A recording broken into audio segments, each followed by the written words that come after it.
Hey y'all, it's Susie. Welcome back to the channel. If you're new here, hi, hello. I hope you're all having a great morning, great day, afternoon, evening, night, whenever y'all are watching this. If you're watching this, thank you so much for being here. I appreciate every single one of you. For this video, I'm going to give you part 2 of type 2 diabetes. Okay, so medications. Insulin, chapters 8 and 9. Many people with type 2 diabetes will need to take insulin shots or injections of other medicines. Others will be able to take non-insulin oral medications initially. Eventually, those taking non-insulin medications may need to take insulin. People with type 2 diabetes who have ketones or an HbA1c at or above 8.5% when their diabetes is diagnosed may need to be treated with insulin shots at the beginning. A once-a-day shot of Levemir Atlantis, Tresiba insulin, along with non-insulin oral or injected medicines, is often very effective in improving blood CGM sugars, even when they are very high. The basal U100 insulin Lantus is also available as a more concentrated U300 insulin for youth ages 6 years or older. Rarely, people with type 2 diabetes will also need insulin with meals. People who are able to lose weight and or become more active may be able to come off insulin shots and just take their non-insulin medicines. However, they often need to return to insulin shots in later years due to the progressive nature of type 2 diabetes. The Today study found that after 3 years of type 2 diabetes, half of teenagers in the study needed insulin in order to control their blood sugar levels. An HbA1c level consistently above 6.5% generally indicates a need to add an additional diabetes medication. It is important to remember that during times of illness, especially if ketones return, insulin shots may need to be given. Other medications. Oral tablets are not insulin. If taken orally, insulin would be destroyed by the stomach acid. Some of the tablets used for diabetes are medicines that make the person more sensitive to their own insulin. Some of the medicines also help the pancreas release extra amounts of insulin, and others help the body to lose sugar into the urine. Some new medicines work in entirely different ways. It should be noted that other than insulin, metformin, liraglutide, and extended release exenatide, none of the dozens of FDA-approved medications for adults with type 2 diabetes are approved for youth under 18 years old. However, several newer medications are nearing approval for youth, and your doctor may still recommend medications approved for adults due to their potential health benefits. For many youth with type 2 diabetes, sections 2 and 3 below are not relevant and may be skipped. 1. Metformin is a medication that is the most common first oral medicine for children, teens, and adults with type 2 diabetes, and the only oral medication that is currently FDA approved for use in children.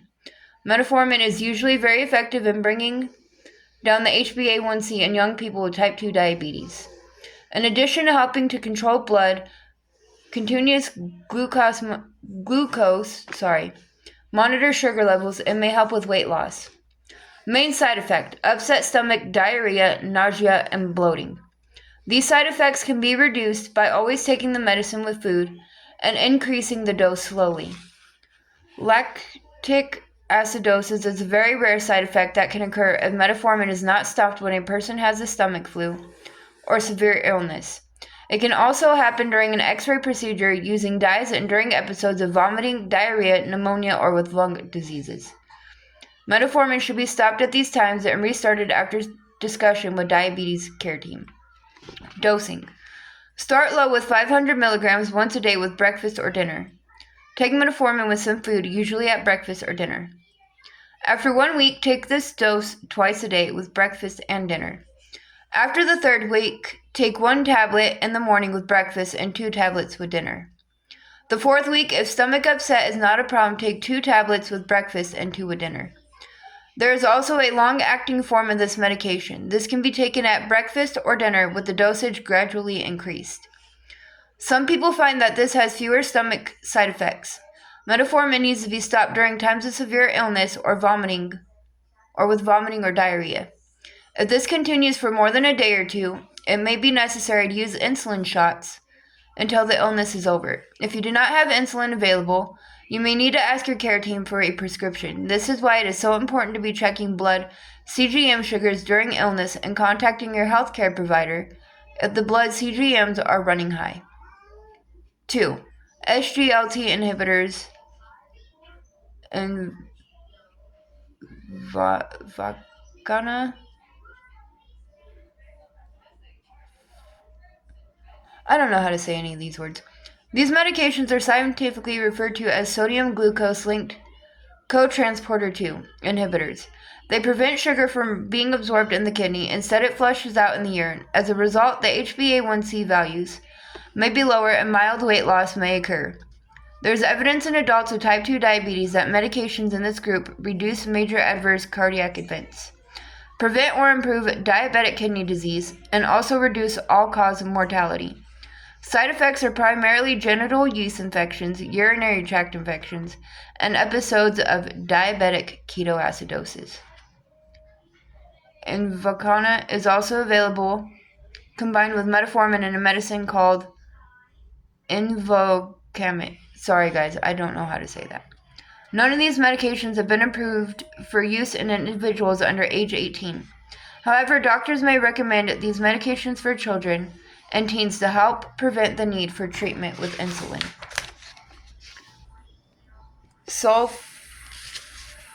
Sulfonylureas have been around with the longest and are commonly used in adults with type 2 diabetes. They act to make the person's own pancreas secrete more insulin and can lower the HbA1c, though not as well as metformin. Low blood CGM sugar is a possible side effect, particularly in young patients. These medications are not commonly used in young people with type 2 diabetes because they can cause low blood CGM sugar and weight gain. None have been approved by the FDA for use in children. 4. Medications to increase levels of GLP-1. GLP-1 is another hormone that is made in response to food. It works closely with insulin to regulate blood CGM glucose. In recent years, the importance of GLP-1 in keeping the blood CGM glucose normal has been recognized, and a number of new medications are related to this important hormone. Only Victoza and Bydureon B-size have been approved by the FDA for use in children ages 10 years and older. Dulaglutide is also under FDA review for use in children. These medications have their effect by increasing insulin production, reducing the production of glucagon, a hormone that raises blood CGM, delaying stomach emptying, decreasing appetite, and causing weight loss. There are 3 groups of medications that act through the GLP-1 pathway. 1. Medications that directly increase the amount of GLP-1 called GLP-1 receptor agonists. They include the injectable formulations Victoza, Bydureon B-size, Adalimumab, Tansium, Ozempic, and Trulicity. One of these Rybelsus is available in an oral form, and 2 are available at higher doses for use in weight loss. Saxenda and Wegovy. These medications are proteins that activate the GLP receptor to result in higher GLP-1 levels. The dosing of these medications vary from twice daily to once a week. These medications cannot be taken in the same syringe as insulin. The most common side effects are nausea, diarrhea, vomiting, decreased appetite, and constipation. In addition to improving glucose control, they have been shown to result in varying degrees of weight loss and reduce cardiovascular risk and mortality in adults with type 2 diabetes. 2 of these medications, Victoza and Bydureon B-size, are approved in children aged 10 years and up. 2. Medications that prevent the breakdown of GLP-1 so more remains in the body. The second group are called DPP-4 inhibitors because they inhibit the enzyme that breaks down the body's own GLP-1. They include Juniva, Onglyza, and other medications. None of these are currently approved by the FDA for use in children. These are oral medications taken once a day and have many of the same effects as the GLP-1 RAs in the first group, but do not cause weight loss and do not reduce cardiovascular risk. Some cases of pancreatitis have been reported with DPP-4 inhibitors. Studies of this type of medication in children have not shown it to lower glucose or weight very well, so this is less likely to be prescribed in children and teens. 3. Medications that activate both GLP-1 and GIP receptors. GIP is a molecule that, like GLP-1, stimulates release of insulin from the pancreas and slows the emptying of the stomach. Mounjaro was approved in 2022 for use in adults. Studies in children are ongoing. This medication has shown to improve blood glucose levels and to promote significant weight loss. Monitoring for complications. Acute 1. Hypoglycemia. Low blood CGM glucose are less frequent with type 2 diabetes than with type 1 diabetes. However, they can occur. They are most frequently associated with use of insulin or sulfonylurea. Treatment of low blood CGM glucose is explained in Chapter 6. 2. Acidosis, DKA, ketone production is less frequent with type 2 than with type 1 diabetes. However, diabetic ketoacidosis can be present in some children at diagnosis, and ketones can occur during times of illness. Thus, it is wise to do a urine ketone check with any illness. A person who is receiving oral medications may need to use insulin shots when ketones are present. The SGLT2 inhibitors have been shown to be associated with an increased risk of DKA. 3. Hyperglycemic hypersmolar state is a situation in which the blood CGM glucose rises to dangerously high levels, leading to severe dehydration and changes in mental function. It can be caused by infections, medications, inconsistent use of diabetes therapies, substance abuse, undiagnosed diabetes, and other illnesses. This is a life-threatening emergency that is rare in children, but requires immediate treatment if it occurs. Chronic. 1. High blood pressure, hypertension. High blood pressure is a common finding in children and adolescents with type 2 diabetes. In the today's study, more than one-third of youth with type 2 diabetes had hypertension 4.5 years after diagnosis. Blood pressure should be assessed using the correct cuff size and using blood pressure standards that are based on gender, age, and height. The person should sit for 5 minutes prior to the measurement. The arm should be at the level of the heart. Target blood pressure is below 130/80 or below the 90th percentile for age. Managing high blood pressure can help prevent long-term complications.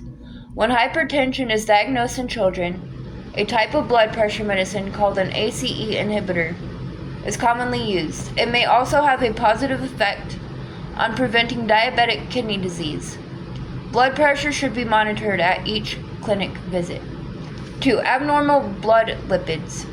Children and adolescents with type 2 diabetes may have decreased HDL, good cholesterol, and increased LDL, bad cholesterol, and blood fat. Recommended levels are provided in Chapter 11. Lifestyle changes with improved glycemic control will improve the lipids to some degree. Medications are used when lifestyle changes are not sufficient. Yearly screening is recommended. 3. Obstructive sleep apnea. This is most often found in individuals with excess weight. Symptoms include snoring with long breathing, pauses when sleeping, frequent arousal during sleep, restless sleep, morning headaches, and daytime sleepiness. A sleep study should be performed if this condition is suspected. 4. Polycystic ovarian syndrome, PCOS. This condition occurs in some women and is often associated with menstrual irregularity, acne, and increased coarse hair on the face, chest, lower abdomen, inner thighs, and back. Metformin may be effective in reversing these symptoms, although sometimes an oral contraceptive is added for a better effect and to regulate the menstrual period. Metformin may improve irregular menses as well as fertility. 5. something. Sorry guys, I don't know how to say a lot of medical terms. Anyway, this refers to increased protein in the urine, which can sometimes even be detected at diagnosis. This is an indication of early kidney damage from diabetes. The ratio of urine albumin to creatinine on a first morning void can also be used to screen for kidney damage. After 4.5 years of type 2 diabetes, 16.6% of the youth in the Today study had something. So sorry. When found, ACE inhibitors are usually used initially because they may prevent worsening of kidney problems. Screening for micro something is recommended at onset and then yearly. 6. Non-alcoholic fatty liver disease. This consists of fatty deposits in the liver. It is diagnosed through laboratory testing, ultrasound, MRI, CT scan, or biopsy. In this disease, the progression of chronic liver inflammation can lead to cirrhosis and liver failure. Weight loss, optimal glucose control, and reduction in carbohydrates can help this condition in most individuals. 7. Retinopathy. A dilated eye exam is recommended at onset and yearly to identify early diabetic eye disease. In the Today study, 13.7% of youth with type 2 diabetes had retinopathy 4.5 years post-diagnosis. 8. Social and psychological issues. Children and adults with higher weight and or diabetes may experience weight-based stigma, which refers to negative attitudes or mistreatment by family members, peers, and sometimes even medical or diabetes care providers, due to the belief that they are lazy or lack discipline to engage in lifestyle behaviors. When people experience weight-based stigma, this can lead to shame, low self-esteem, and unhealthy eating habits and disordered eating behaviors, such as binge eating, restriction, or diet pills laxatives, in an effort to change weight. Children and adults with higher weight are also at risk for depression, anxiety, self-harm, suicide, and sleep behavior problems. Children and adults with diabetes in particular are at risk for diabetes distress, which refers to negative emotions that come with having and coping with diabetes, such as worries about blood sugar values, overwhelmed with diabetes care plan, concern about stigma, stress, and psychosocial concerns can negatively impact a person's engagement in lifestyle behaviors and or diabetes self-management. And here's that table that they were looking at. Y'all can go ahead and pause if you want to read that. Some references for those wanting more information specifically on type 2 diabetes in youth are 1. Bjornstad P. Drews KL. I don't know how to say these names, so I'm just going to go on. Definitions. C-peptide, an insulin-related protein. It is split off from proinsulin when the active insulin is formed. It is easier to measure than insulin in the laboratory, and it is often used as a measure of insulin production. FDA, Food and Drug Administration, the agency responsible for approving the use of new medicines in the U.S. and thus for our safety. GLP-1, an important hormone made by the body in response to food intake. It helps regulate blood CGM glucose levels. Lifestyle changes. In this chapter, exchanging little exercise habits for daily exercise and decreasing high-calorie and high-fat food intake, particularly fast foods. OGTT, or oral glucose tolerance test. Serum blood sugar levels are checked before and after drinking a highly sugared drink. It may be used to diagnose diabetes when the diagnosis is uncertain. Normal values are in Table 1 in this chapter. Oral hypoglycemic agents. These are the pills that help to make the body more sensitive to insulin or cause it to release more insulin. However, they are not insulin. Table 2 gives the names of a few of these agents. Many more are being developed that work in new ways. Type 2 diabetes, the condition in which the body typically still makes insulin, but is unable to use it effectively to metabolize sugar. This is the most common type of diabetes in adults over age 40. It is also becoming increasingly more common in teenagers with higher weight.